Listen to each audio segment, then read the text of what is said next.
ಪಾನ್ ಮಸಾಲ ಆಯ್ತು. ಈಗ ಅಂಡರ್ವೇರ್ ಸರದಿ ಹಣದ ದುರಾಸೆಗೆ ಸಭ್ಯತೆ ಮರೆತ್ರ ಬಿಎಂಟಿಸಿ. ಬಿಎಂಟಿಸಿ ಬಸ್ಗಳ ಮೇಲೆ ಒಳ ಉಡುಪಿನ ಜಾಹೀರಾತು. ಸವಾರರಿಗೆ ಮುಜುಗರ ತರ್ತಾ ಇವೆ ಬಿಎಂಟಿಸಿ ಜಾಹೀರಾತುಗಳು. ಇತ್ತೀಚಿನ ದಿನಗಳಲ್ಲಿ ಆ ಬಿಎಂಟಿಸಿ ಅನ್ನೋ ಬೋರ್ಡೇ ಕಾಣಿಸ್ತಾ ಇಲ್ಲ ಬಿಡಿ ಬಸ್ ಮೇಲೆ. ಯಾಕೆ ಅಂತ ಹೇಳಿದ್ರೆ ಸಿಕ್ಕಾಪಟ್ಟೆ ಜಾಹೀರಾತುನೇ ಕಾಣಿಸ್ತಾ ಇದೆ ಬಸ್ಗಳ ಮೇಲೆ. ಸೊ ನೋಡಿ, ಸವಾರರಿಗೆ ಮುಜುಗರ ಆಗ್ತಾ ಇದೆ ಬಿಎಂಟಿಸಿ ಜಾಹೀರಾತುಗಳನ್ನ ನೋಡೋದಕ್ಕೆ. ಬಸ್ ಹಿಂಬದಿ ನಿಂತ ವಾಹನ ಸವಾರರಿಗೆ ಕಿರಿಕಿರಿ ಆಗುತ್ತೆ.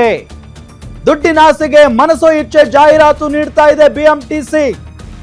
ಅಶ್ಲೀಲ ಎನ್ನಿಸುವ ಆಡ್ ಸಾರ್ವಜನಿಕರು ಛೀಮಾರಿ ಹಾಕ್ತಾ ಇದ್ದಾರೆ. ಪಾನ್ ಮಸಾಲ ಆಯ್ತು. ಆ ಪಾನ್ ಮಸಾಲ ವಿಚಾರಕ್ಕೆ ಸಂಬಂಧಪಟ್ಟಂತೆನೆ ಸಿಕ್ಕಾಪಟ್ಟೆ ಛೀಮಾರಿ ಹಾಕಿದ್ರು ಜನ. ಏನ್ ಬಂತು ಈ ಬಿಎಂಟಿಸಿಗೆ ಅಂತ ಹೇಳಿ. ಸೊ ಇದೆಲ್ಲದರ ನಡುವೆ ಈಗ ಒಳ ಉಡುಪಿನ ಜಾಹೀರಾತು ಬೇರೆ ಪ್ರಕಟ ಮಾಡ್ತಾ ಇದ್ದಾರೆ. ಸವಾರರಿಗೆ ಸಿಕ್ಕಾಪಟ್ಟೆ ಮುಜುಗರ ಆಗ್ತಾ ಇದೆ ನೋಡಿ ಅಲ್ಲಿ. ಸೊ ಬಿಎಂಟಿಸಿ ಬಸ್ ಅದು ಅನ್ನೋ ತರನು ಪ್ರಶ್ನೆ ಬರುತ್ತೆ ಒಮ್ಮೊಮ್ಮೆ. ಯಾಕೆ ಅಂತ ಅಂದ್ರೆ ಬಿಎಂಟಿಸಿ ಆ ಬೋರ್ಡೇ ಇರಲ್ಲ, ಅದನ್ನು ಕೂಡ ಕ್ಲೋಸ್ ಮಾಡಿಬಿಟ್ಟಿರ್ತಾರೆ.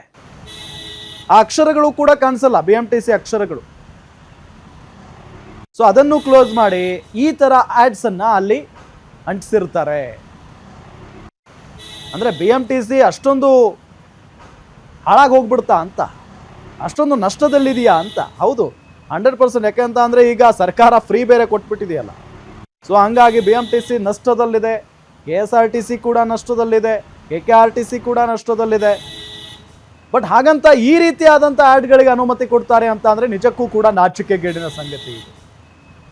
ಬಸ್ನ ಹಿಂದೆ ಹೋಗ್ತಾ ಇರ್ತಾರಲ್ಲ ಅವ್ರಿಗೆ ಇದೆಲ್ಲ ನೋಡೋದಕ್ಕೆ ಮುಜುಗರ, ಕಿರಿಕಿರಿ. ದುಡ್ಡಿನ ಆಸೆಗೆ ಮನಸೋ ಇಚ್ಛೆ ಜಾಹೀರಾತು ನೀಡ್ತಾ ಇದೆ ಬಿಎಂಟಿಸಿ ಅಂತ ಅಂದ್ರೆ ಅಸಹ್ಯತನದ ಪರಮಾವಧಿ ಇದು. ಅಶ್ಲೀಲ ಎನ್ನಿಸುವಂತ ಆಡ್ ಸಾರ್ವಜನಿಕರು ಈಗ ಛೀಮಾರಿ ಹಾಕ್ತಾ ಇದ್ದಾರೆ. ಇಲ್ಲಿಗೆ ಬಂತ ಬಿಎಂಟಿಸಿ ಪರಿಸ್ಥಿತಿ ಅಂತ ಹೇಳಿ. ಬಿಎಂಟಿಸಿ ಅಂತ ಅಂದ್ರೆ ಅದಕ್ಕೊಂದು ಗೌರವ ಇದೆ, ಮರ್ಯಾದೆ ಇದೆ. ಆದ್ರೆ ಬಿಎಂಟಿಸಿ ಸಂಸ್ಥೆಯವರು ಈ ರೀತಿಯಾಗಿ ಕೀಳುಮಟ್ಟಕ್ಕೆ ಇಳಿದು ಬಿಟ್ರ, ಸಭ್ಯತೆಯನ್ನೇ ಮರ್ತು ಬಿಟ್ರ. ಹಾಗಾದ್ರೆ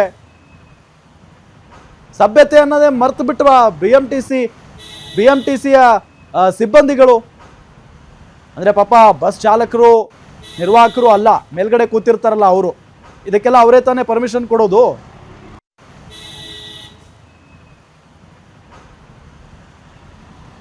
ಹಣ ಎಷ್ಟು ಕೊಡ್ತಾರೋ ಅಥವಾ ಹಣ ಎಷ್ಟೇ ಕೊಟ್ಟರು ಪರವಾಗಿಲ್ಲ, ದುಡ್ಡು ಬಂದರೆ ಸಾಕು. ಈಗ ಅಂತ ಆ್ಯಡ್ ಕೊಟ್ಟರು ಪರವಾಗಿಲ್ಲ, ಬಸ್ ಮೇಲೆ ಅಂಟಿಸ್ಬಿಡ್ತೀವಿ ಅನ್ನೋ ಥರ. ಇದೇ ವಿಚಾರಕ್ಕೆ ಸಂಬಂಧಪಟ್ಟಂತೆ ಡೀಟೇಲ್ಸ್ ಕೊಡ್ತಾರೆ ನಮ್ಮ ಕ್ರೈಮ್ ಬ್ಯೂರೋ ರಿಪೋರ್ಟರ್ ಗಿರೀಶ್. ಏನ್ ನಡೀತಾ ಇದೆ ಬಿಎಂಟಿಸಿಯಲ್ಲಿ? ಜನರಿಗೆ ಸಿಕ್ಕಾಪಟ್ಟೆ ಮುಜುಗರ ಆಗುವಂತ ಆಡ್ಸ್ಗಳನ್ನ ಇಲ್ಲಿ ಪ್ರಕಟಿಸ್ತಾ ಇದ್ದಾರೆ. ರಾಮ್, ಬಿಎಂಟಿಸಿಗೆ ಏನಾಗಿದೆ ಅನ್ನೋದು ಪ್ರಸ್ತುತವಾಗಿ ಎಲ್ಲರೂ ಕೂಡ ಕಾಡ್ತಾ ಇದೆ ಅಂತ ಹೇಳ್ಬೋದು. ಕಾರಣ ಇಷ್ಟೇ, ಹಣಕ್ಕೋಸ್ಕರ ಯಾವ ರೀತಿಯ ಆಡ್ ನಾದ್ರೂ ಅಥವಾ ಜಾಹೀರಾತ್ನಾದ್ರೂ ನಾವು ಪ್ರಮೋಟ್ ಮಾಡ್ತೀವಿ ಅಂತ ಡೈರೆಕ್ಟ್ ಆಗಿ ಇವರು ಹೇಳ್ತಾ ಇದ್ದಾರೆ ಅಂತಾನೆ ಹೇಳ್ಬೋದು. ಯಾಕಂದ್ರೆ ಬಿಎಂಟಿಸಿ ಅನ್ನೋದು ಸಾರ್ವಜನಿಕರ ಸೊತ್ತು. ಅದನ್ನ ಬಿಟ್ರೆ ಸರ್ಕಾರಕ್ಕೂ ಕೂಡ ಅದರ ಬಗ್ಗೆ ಏನು ಕಾಳಜಿ ಇಲ್ಲ ಅಂತ ಎಲ್ಲರಿಗೂ ಕೂಡ ಗೊತ್ತಾಗ್ತಾ ಇದೆ ಅಂತಾನೆ ಹೇಳ್ಬೋದು. ಈ ಒಂದು ಕೇಸ್ ಅಥವಾ ಈ ಒಂದು ವಿಡಿಯೋದಲ್ಲಿ ನಾವು ಏನನ್ನ ನೋಡ್ಬೋದು ಅಂತ ಹೇಳಿದ್ರೆ, ಲೈಂಗಿಕತೆಯನ್ನ ಪ್ರಚೋದಿಸುವ ಒಂದು ಜಾಹೀರಾತನ್ನ ಏನು ಈ ಬಿಎಂಟಿಸಿ ಅವರು ಕೊಡ್ತಾ ಇದ್ದಾರೆ. ಇದು ನೋಡಿದ ಯಾವ ಒಬ್ಬ ಸಾರ್ವಜನಿಕರು ಕೂಡ ಇಷ್ಟವಿಲ್ಲದ ವಿಚಾರ ಅಂತಾನೆ ಹೇಳ್ಬೋದು. ಸಾಕಷ್ಟು ಸಾರ್ವಜನಿಕರು ಈ ಒಂದು ಆಡ್ ಅಥವಾ ಜಾಹೀರಾತು ಏನಿದೆ ಇದರ ವಿರುದ್ಧ ಆಕ್ರೋಶವನ್ನ ವ್ಯಕ್ತಪಡಿಸ್ತಾ ಇದ್ದಾರೆ. ಆದ್ರೆ ಬಿಎಂಟಿಸಿ ಅವರಿಗೆ ಯಾಕೆ ಇದು ಗೊತ್ತಾಗ್ತಾ ಇಲ್ಲ ಅನ್ನೋದು ಪ್ರಸ್ತುತ ಮಾಹಿತಿ ಅಥವಾ ಪ್ರಸ್ತುತ ಪ್ರಶ್ನೆ ಅಂತಾನೆ ಹೇಳ್ಬೋದು. ಇನ್ನು ಈ ಹಿಂದೆ KSRTC ಒಂದು ಬಸ್ ನಲ್ಲಿ ಪಾನ್ ಮಸಾಲ ಅಥವಾ ಗುಟ್ಕಾದ ಅಡ್ವರ್ಟೈಸ್ ಗಳನ್ನ ಹಾಕಿದ್ರು ಅಥವಾ ಜಾಹೀರಾತುಗಳನ್ನ ಹಾಕಿದ್ರು. ನಂತರದಲ್ಲಿ ಈ ರೀತಿಯ ಪಾನ್ ಮಸಾಲವನ್ನ ಅಡ್ವರ್ಟೈಸ್ ಮಾಡುವ ಯಾವುದೇ ರೀತಿಯ ಆಡ್ ಗಳನ್ನ ನಾವು ಹಾಕೋದಿಲ್ಲ ಅಂತ ಹೇಳಿದ್ರು. ಆದ್ರೆ ಈ ರೀತಿಯ ಪುರುಷರ ಇನ್ನರ್ ವೇರ್ ಗಳನ್ನ, ಅದು ಕೂಡ ಅರೆಬೆತ್ತಲಿಯಾಗಿ ಒಬ್ಬ ವ್ಯಕ್ತಿ ಏನು ಆ ಒಂದು ಜಾಹೀರಾತಲ್ಲಿ ಕೂತಿದ್ದಾರೆ, ಆ ರೀತಿಯ ಇನ್ನರ್ ವೇರ್ ಗಳನ್ನ ಇವರು ಏನು ಅಡ್ವರ್ಟೈಸ್ ಅನ್ನ ಮಾಡ್ತಾ ಇದ್ದಾರೆ. ಸೊ ಹೀಗಾಗಿ ಕಾದು ನೋಡ್ಬೇಕಾಗಿದೆ, ಇನ್ನಾದ್ರೂ ಬಿಎಂಟಿಸಿ ಅವರು ಬುದ್ಧಿ ಕಲ್ತ್ಕೋತಾರ ಇಲ್ವಾ ಅನ್ನೋದನ್ನ. ರಾಮ್, ಥ್ಯಾಂಕ್ ಯು ತಮ್ಮೆಲ್ಲ ಮಾಹಿತಿಗಾಗಿ.